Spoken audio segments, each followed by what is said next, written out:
جی ناظرین السلام علیکم ورحمۃ اللہ وبرکاتہ۔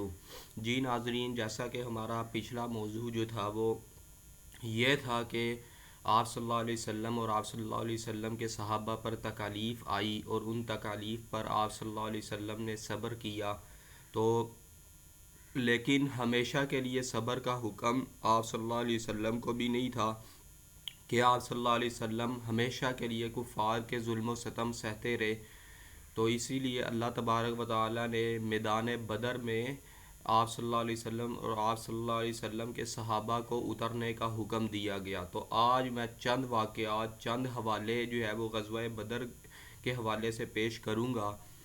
غزوہ کس کو کہتے ہیں؟ غزوہ اس کو جنگ کو کہا جاتا ہے جس جنگ میں آپ صلی اللہ علیہ وسلم بنفس نفیس خود شریک ہوئے ہوں، اس جنگ کو جو ہے وہ غزوہ کہا جاتا ہے۔ اور بدر ایک مقام کا نام ہے جو مدینہ منورہ سے 80 میل کے فاصلے پر واقع ہے، اور اس جنگ میں آپ صلی اللہ علیہ وسلم نے جو دعائیں مانگی تھی، آپ صلی اللہ علیہ وسلم کی دعاؤں کو بخوبی اللہ تبارک و تعالی نے پورا کیا۔ اور ایک دن جنگ شروع ہونے سے پہلے آپ صلی اللہ علیہ وسلم نے اس جنگ میں یہ نشاندہی کی تھی کہ فلاں شخص فلاں جگہ پر مارا جائے گا، فلاں شخص فلاں جگہ پر مارا جائے گا، اور پھر ہوا بھی ایسے کہ اس جنگ میں جو ہے وہ فلاں شخص جو تھا وہ اسی جگہ پر ہی مارا گیا۔ تو آپ صلی اللہ علیہ وسلم کا یہ جو ہے ایک زندہ معجزہ تھا کہ آپ صلی اللہ علیہ وسلم نے جو نشاندہیاں کی تھی وہ بعینی ہی جو ہے وہ پوری ہوئی۔ تو یہاں سے ہمیں پتہ چلتا ہے کہ غزوہ بدر جو ہے وہ مدینہ منورہ سے 80 میل کے فاصلے پر ہے۔ اور دوسری بات یہ ہے کہ یہ پہلی جنگ ہے مسلمان اور کافروں کے درمیان، اور اس جنگ میں جو ہے وہ اللہ تبارک و تعالی نے ان کو افضل شہداء کہا گیا، جو مسلمان وہاں پر شہید ہوئے تھے ان کو افضل شہداء کہا گیا ہے، وہ افضل ترین شہداء میں سے ہے۔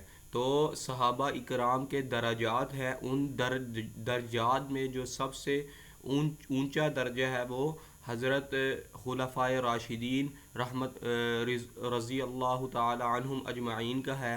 اس کے بعد جو ہے وہ عشرہ مبشرہ آتے ہیں۔ اسی طرح جو ہے وہ غزوہ بدر جو پہلے جنگ میں شہید ہوئے تھے یا جنگ میں جو اترے تھے ان کا ایک مقام ہے، اور ان کو کہا جاتا ہے وہ بدری صحابہ ہیں، اور وہ 313 تھے، اور ان کی تعداد اللہ تبارک و تعالی نے ایک متعین کر دی ہے، وہ 313 ہی تھے، کیونکہ یہ اللہ کی طرف سے انتخاب ہوتا ہے۔ نیکی کی توفیق اللہ ہی کی طرف سے ہوتی ہے، اور برائی کی توفیق کیونکہ خیر و شر من اللہ تعالی، خیر اور شر اللہ ہی کی طرف سے ہے۔ جب نیکی کی توفیق بھی اللہ ہی دیتے ہیں تو شر برائی کا راستہ بھی اللہ ہی کی طرف سے ہوتا ہے۔ وہ ہوتا یوں ہے، انسان گناہ کرتا رہتا ہے، گناہ کرتا رہتا ہے، اس کے دل میں جو ہے وہ سیاہی پڑ جاتی ہے، جس کی وجہ سے اسے وہ خیال ہی نہیں رہتا اور وہ گناہوں میں جو ہے وہ مبتلا ہوتا رہتا ہے۔ تو نیکی اور بدی یہ دونوں اللہ ہی کی طرف سے ہوتے ہیں، اللہ ہی کی ذات کی طرف سے، لیکن بذات خود اللہ کی ذات کسی کو بدی یا برائی کی طرف مائل نہیں کرتی۔ اللہ کی ذات فَأَلْهَمَهَا فُجُورَهَا وَتَقْوَاهَا، اللہ نے الہام کر دیا ہے، دو فرشتے اللہ تبارک و تعالی نے دو چیزیں اللہ تبارک و تعالی نے بٹھا دی ہمارے جسم کے ساتھ، ایک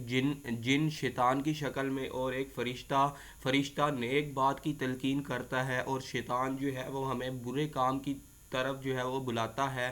اور اللہ تبارک و تعالی نے اس جنگ میں مسلمانوں کو جو ہے وہ فتح عطا کی، اور اس جنگ کا مکمل پس منظر جو ہے وہ انشاءاللہ اگلی ویڈیو میں بیان کیا جائے گا۔ تو آپ سے گزارش یہ ہے کہ آپ ہمارے YouTube channel the knowledge hub کو سبسکرائب کریں، لائک شیئر اور بیل آئیکن کو ضرور دبائیں، کم از کم آپ ایک شیئر کریں، جس سے جو ہے وہ آنے والی جو لوگ ہیں وہ ہمارے مستفید ہو سکیں۔ آج کل جو ہے سوشل میڈیا پر ڈراموں کا، فلموں کا اور گانوں کا کنٹینٹ جو ہے وہ عام طور پر جو ہے وہ لوگ لائک اور شیئر اور سبسکرائب کرتے ہیں۔ تو آپ سے گزارش یہ ہے کہ آپ جو ہے ہمارے یوٹیوب چینل کو سبسکرائب کریں، انشاءاللہ بہت مفید قسم کی ویڈیوز آپ کے لیے آنے والے وقتوں میں اپلوڈ کی جائیں گی۔ تو کائنڈلی ہمارے یوٹیوب چینل کو سبسکرائب کریں۔ اور بیل آئیکن کو ضرور دبائیں۔ وآخر دعوانا ان الحمد للہ رب العالمین۔